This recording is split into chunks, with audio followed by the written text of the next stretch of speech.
क्या आज हम लोग बात किए झारखंड के बारे में। तो झारखंड शब्द को जब हम तोड़ते हैं तो दो शब्द आता है, एक होता है झार और खन। झार और खन। झार मतलब क्या हो गया, जंगल, और खन मतलब भूमि। तो जंगलों से भरी हुई भूमि या झार जंगलों वाला प्रदेश, यही शाब्दिक अर्थ होता है किसका, झारखंड का। फिर क्या बताया कि जो झारखंड है उसके प्रथम मुख्यमंत्री कौन बने, प्रथम मुख्यमंत्री कौन बने, श्री बाबूलाल मरांडी जी। और प्रथम राज्यपाल कौन, श्री प्रभात कुमार।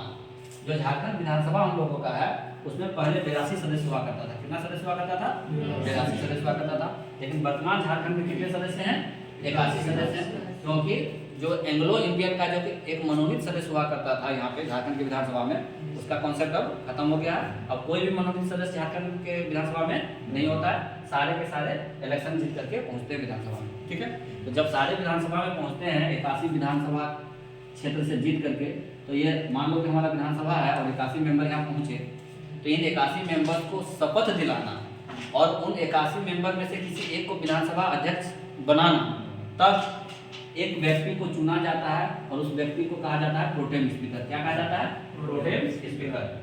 तो झारखंड विधानसभा का जो प्रथम प्रोटेम स्पीकर बने थे उनका नाम था स्टीफन मरांडी। उनका क्या नाम था, स्टीफन मरांडी। और इन्होंने वोटिंग करवाने के बाद जो प्रथम अध्यक्ष बने झारखंड विधानसभा के, वो कौन से, श्री इंदर सिंह नामधारी। इंदर सिंह नामधारी। झारखंड विधानमंडल किस प्रकार का सदन है, एक सदनीय है। द्विसदनीय की बात करें तो पूरे भारत देश में कितने ऐसे स्टेट्स हैं जहां द्विसदनीय विधानमंडल है, 6 स्टेट्स हैं। कौन कौन से, महाराष्ट्र, उत्तर प्रदेश, आंध्र प्रदेश, तेलंगाना, कर्नाटक और बिहार। द्विसदनीय कहने का मतलब क्या होता है कि एक उच्च सदन होता है जिसको हम लोग विधान परिषद बोलते हैं, और एक निम्न सदन होता है जिसको हम लोग विधानसभा बोलते हैं। जहां भी निम्न सदन की बात आएगी तो आम जनता के वोट से वहां लोग चुन के जाते हैं। चाहे अगर स्टेट्स में बात करें लोअर हाउस तो उसको विधानसभा बोलते हैं, और संसद में अगर बात करें लोअर हाउस का उसको हम लोग लोकसभा बोलते हैं। तो लोकसभा में भी आम जनता चुन करके भेजता है सदस्य को, और विधानसभा में भी आम जनता चुन करके भेजता है सदस्य। क्लियर। झारखंड का बात करें जनगणना 2011 के अनुसार तो साक्षरता दर कितना है, 66.41, और उसमें से अगर डिवाइड कर दें पुरुष का साक्षरता दर कितना है 76.84, और महिला का साक्षरता कितना है 55.42%। पुरुष साक्षरता दर 76.84% झारखंड का, और महिला साक्षरता दर 55.42%। जब हम लोग जनसंख्या का बात करते हैं तो झारखंड का जनसंख्या कल कितना लिखवाए थे, झारखंड का जनसंख्या कल कितना लिखवाए थे, 3,29,88,134। 3,29,88,134। कब का बात कर रहे हैं, 2011 जनगणना के अनुसार बात कर रहे हैं। तो इस पूरे जनसंख्या में से 51.32% जो है वो पुरुषों का जनसंख्या है, और बाकी 100 में से माइनस कर देना तो महिलाओं का जनसंख्या परसेंट निकल जाएगा। अगर हम पूरे भारत देश का बात करें तो उस भारत देश का जो क्षेत्रफल है उसका 2.42% का क्षेत्रफल जो है वो झारखंड का है, जो कितना है 79,79,714 वर्ग किलोमीटर है। याद हो गया। झारखंड की जनसंख्या भारत की जनसंख्या का कितना प्रतिशत है, 2.42 है क्षेत्रफल, 2.72 है जनसंख्या प्रतिशत। छोटा नागपुर पठार को भारत का रूप प्रदेश करते हैं, भारत का रूर प्रदेश करते हैं। हम रूर प्रदेश का कॉन्सेप्ट क्या समझाए, रसिया में रूर नाम का एक जगह है जो खनिज संपदाओं से भरा हुआ है, और उसी के नाम पर उसी का तुलना करके बोला कि भारत का जो रूर प्रदेश है वो कौन सा है, छोटा नागपुर का पठार है।